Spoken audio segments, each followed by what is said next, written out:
L'OM au bord de la rupture entre des joueurs qui ne semblent peu concernés ni même impliqués, un manque justement d'implication à l'entraînement et une taupe qui aurait sans doute été même découverte au sein du vestiaire marseillais. C'est du moins ce que nous révélaient nos confrères d'RMC Sport plus tôt dans la soirée. Nous allons essayer dans cette vidéo de revenir sur cette ambiance particulièrement délétère qui règne au sein même de l'OM. Pas la meilleure manière de préparer et d'entamer les 5 dernières rencontres, ainsi que la réception de Montpellier ce samedi. N'oubliez pas de donner vos avis dans les différents commentaires. C'est toujours intéressant de pouvoir voir si vous êtes d'accord ou non avec nos différentes analyses. Et cela nous permet d'être bien référencés et de nous mettre l'algorithme dans la poche. Les likes, les commentaires. Massilia Zone, le média le plus complet sur l'OM, humblement. Donc par où commencer? Nous allons revenir justement, comme je l'ai dit dans mon introduction, sur les informations révélées par nos confrères d'RMC Sport. Des informations qui viennent justement superposer un climat qui semble particulièrement hostile depuis des semaines. D'autres médias comme par exemple l'équipe ou le Phocéen avaient révélé des joueurs qui semblent divisés, des comportements qui agacent énormément en interne et particulièrement Luis Enrique et Mason Greenwood qui reviennent quand même très souvent. Luis Enrique et Mason Greenwood, ces deux joueurs qui semblent particulièrement peu impliqués, pour être poli, sur les entraînements ou même en match. Par exemple, le retour calamiteux de Luis Enrique ou le non-retour plutôt face à Lens qui permet justement l'ouverture du score lensoise, ou encore le manque d'implication récurrent au-delà de son talent de Mason Greenwood et des cadres du vestiaire à l'image de Pierre-Emile Højbjerg ou encore Geoffrey Kondogbia se sentiraient lassés et particulièrement irrités par ce genre d'attitude. Donc que l'on puisse douter de la véracité des propos, que l'on y croit ou non, que l'on mette cela au conditionnel, je suis tout à fait d'accord. Mais comme le dit une célèbre expression, il n'y a pas de fumée sans feu. Et cela reflète quand même une attitude particulièrement hostile et peu rassurante à l'entame de ce sprint final. Des joueurs, encore une fois, qui semblent divisés les uns avec les autres, aucune certitude, au-delà d'une équipe qui est totalement amorphe, qui ne produit absolument rien, qui n'a aucune identité footballistique et de jeu. Derrière, le vestiaire ne semble pas soudé et le fait qu'il y ait des informations qui sortent comme ça dans la presse, ce n'est jamais bon ni même rassurant. Donc, encore une fois, deux joueurs qui reviennent particulièrement dans les différents conflits ou même agacements des autres joueurs en interne. Ce sont Luis Enrique qui intéresserait fortement l'Inter Milan pour une somme de 29 millions d'euros. Donc au-delà de son très très bon, voire même excellent début de saison, où le joueur, il faut le dire, contrairement à d'autres, a été le grand gagnant du changement de système de Roberto De Zerbi, où justement l'entraîneur italien l'a repositionné dans un rôle de piston, même si je n'apprécie pas forcément ce terme, du moins un poste qui semblait coller à la perfection à Luis Enrique, notamment dans sa capacité de projection.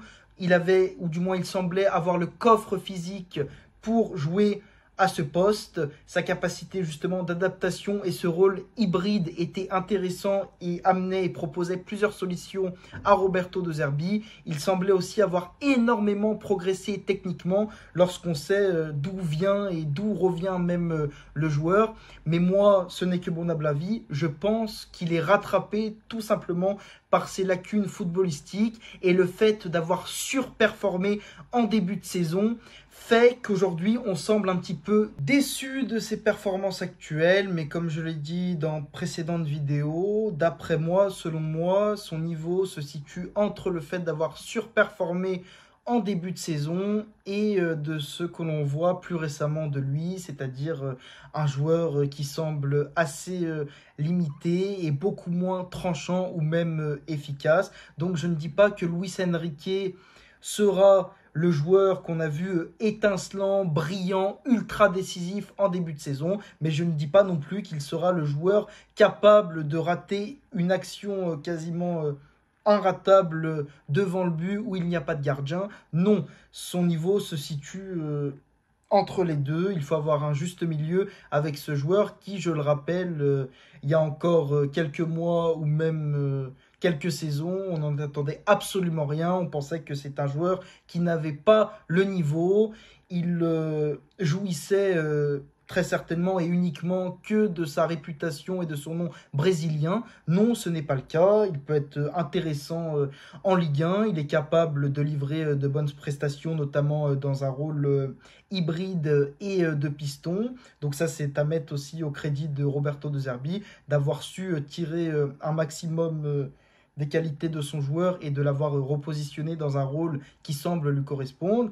Après, maintenant, si l'on me propose 29, 30 ou peut-être même 35 millions d'euros comme c'est sorti dans différents médias récemment, je le vends directement parce qu'il ne faut pas oublier encore une fois d'où il vient. Et je pense qu'à l'heure actuelle, au vu de ses prestations, en tirer 30 ou 35 millions d'euros, ce serait très très intéressant. Moi, j'étais le premier à m'étonner que des clubs du standing du Bayern Munich ou de l'Inter Milan puissent s'intéresser justement à ce profil de joueur. Un profil qui peut être du moins intéressant et c'est peut-être l'explication même, car il peut jouer à différents postes et même physiquement, cela semble quand même une machine, un athlète de haut niveau. Il semble entraîné et capable justement d'assurer dans ce poste-là, ses fonctions de piston. Et c'est vrai qu'il faut quand même l'avouer, il a énormément progressé techniquement et même au niveau des passes et de sa vision de jeu. Mais après, est-ce que cela peut devenir un grand joueur ou un joueur de renom du football européen? Moi, personnellement, à mon avis, non. Donc c'est pour cela que je le céderais sans aucune hésitation à 30-35 millions d'euros, ce qui ferait de plus un bon chéquier et ce qui permettrait peut-être de conserver d'autres cadres, à l'instar par exemple d'un Leonardo Balerdi, en cas encore une fois de qualification en Ligue des Champions. Ce qui pourrait être également l'une, voire peut-être même la plus belle vente de l'OM. Donc 30-35 millions d'euros, évidemment que ça ne se refuse pas pour un Luis Enrique qui, d'après moi, doit encore prouver sa constance et sa régularité au plus haut niveau. Qui plus est, si on va disputer la Ligue des Champions, ce qui n'est pas une certitude, la saison prochaine, sera-t-il capable de livrer de telles prestations contre des cadres européens? Il faudra qu'il le fasse, même si ce serait plutôt dans un rôle de rotation, j'imagine, à l'Inter ou au Bayern Munich. J'explique aussi peut-être l'intérêt de ces grands noms européens, de ces deux cadors du football, par le fait que justement ce sport s'affaiblisse d'année en année et même à ce poste-là, il n'y a peut-être pas 10 000 ou 15 000 noms possibles. Je n'imagine guère le Bayern Munich ou même l'Inter Milan proposer à l'OM 30-35 millions d'euros pour un joueur de la trempe de Luis Enrique il y a encore 10 ou 15 ans. Donc cela va peut-être, pardon, même avec l'affaiblissement de ce sport actuel, du moins c'est pour moi une explication, mais encore une fois, l'OM ne pourra pas refuser une telle somme pour le Brésilien. Après, il y a le cas, évidemment, Mason Greenwood, on ne va pas revenir sur lui, le répéter une fois de plus, il est capable d'être étincelant, brillant, comme il l'a été en début de saison, très très bon dans les petits espaces, un joueur très technique, qui semblait du moins, et qui semble toujours d'ailleurs au-dessus de la mêlée, du collectif, mais qui, de par son manque d'implication et d'investissement, perd quand même une certaine crédibilité. Donc là, on apprend de la part d'une source espagnole, peut-être pas très fiable, ou du moins ce n'est pas une certitude, que 3 clubs saoudiens seraient intéressés par le Jamaïcain, et dont un qui proposerait 90 millions d'euros pour Mason Greenwood. Si tel est le cas, il faut directement l'emmener à l'aéroport, parce que je veux bien que ce soit un attaquant de classe mondiale qui peut marquer des buts en Ligue 1, qui certes peut évidemment être parfois la solution ou encore un problème dans un effectif qui peut élever son niveau quand il a envie, et c'est là le véritable problème avec lui. Mais 90 millions d'euros, je ne vois pas qui et comment on ne pourrait pas être d'accord pour le céder. Ce serait une aubaine pour l'Olympique de Marseille. L'information paraît tellement grosse et énorme qu'on a du mal à y croire. Donc encore une fois, il faut mettre des pincettes sur cette information-là. Mais un Mason Greenwood qui partirait pour 90 millions d'euros alors que l'Olympique de Marseille l'a payé uniquement 30 ou 35 millions d'euros, ce serait une aubaine pour le club. Donc, encore une fois, information à prendre avec des très très grosses pincettes, mais si tel est le cas, il faut le vendre évidemment sans aucune hésitation. Donc voilà, je vous remercie de m'avoir suivi. Encore une fois, n'oubliez pas de donner vos analyses dans les commentaires, savoir si vous êtes d'accord ou non avec mes avis sur ces différents thèmes. Moi, ça permet aussi de voir ce que pensent les gens de mes avis footballistiques. C'est toujours intéressant et cela nous permet de mettre l'algorithme dans la poche. Et évidemment, en termes de référencement, c'est toujours pas mal. Donc, je vous remercie. Passez une bonne semaine. Allez l'OM. Ciao, ciao.